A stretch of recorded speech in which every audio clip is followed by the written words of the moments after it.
I see students who come in and wake up at 5 o'clock in the morning to connect to partners in Pakistan, who come in at 8:30 at night to connect to partners in China.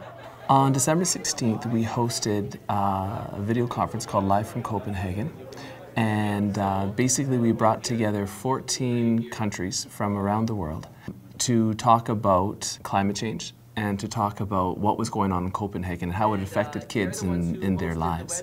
And set up and are a part of the team that's over there in Copenhagen. The first discussion that we're going to be going into, we're going to be addressing climate change. We're going to talk about its local impact, its global impact. It was really amazing because we had so many people just talking about the same thing, generating many ideas, and then we actually had some representatives at the Copenhagen conference where they actually knew what's happening and all the details, so we can actually ask them. Well, as part of this conference, these students were actually literally working with leading researchers in the field of climate change. And so they could say, I feel this, and a researcher would say, that's a good point, why don't you take a look at this? So for 2 weeks, the whole world is really coming together, posting ideas and challenging each other and publishing and thinking, and then they all bring that thought together in a video conference. It was about a subject that we already studied. We got to talk with different people and see that their view of us was a lot different than our view of us as Canadians. Like Nicaraguans hadn't even heard of the oil sands. And our kids were completely flabbergasted. You haven't heard of the oil sands. Everybody's talking about the oil sands. And the Nicaraguans' response was, why does Canada think they're so important?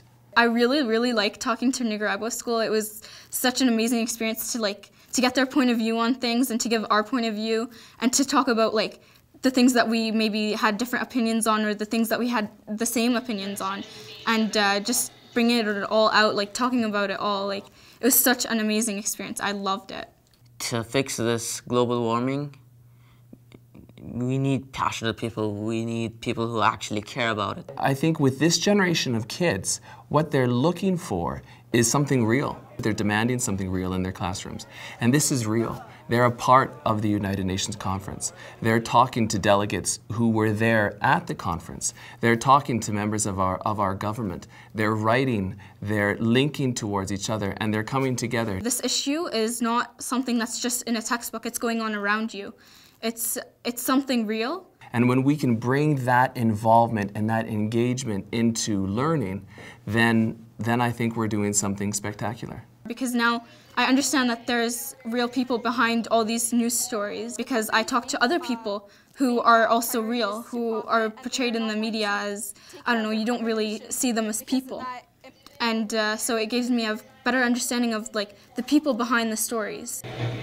Do you think that big companies are more responsible than governments? If you're talking about carbon emissions, then you're talking about factories, and the factories aren't really the governments. That would make the companies much more responsible to clean the gas emissions from their factories. We'd like to respond to that as well.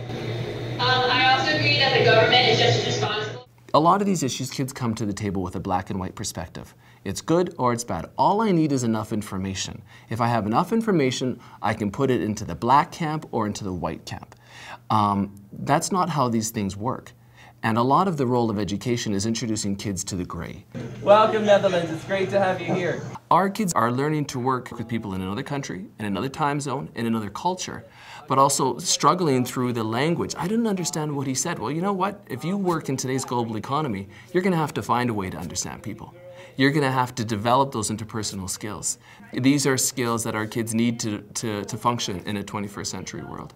Thank you so very much, Brazil. Thank you so very much, Brazil. It is good instruction.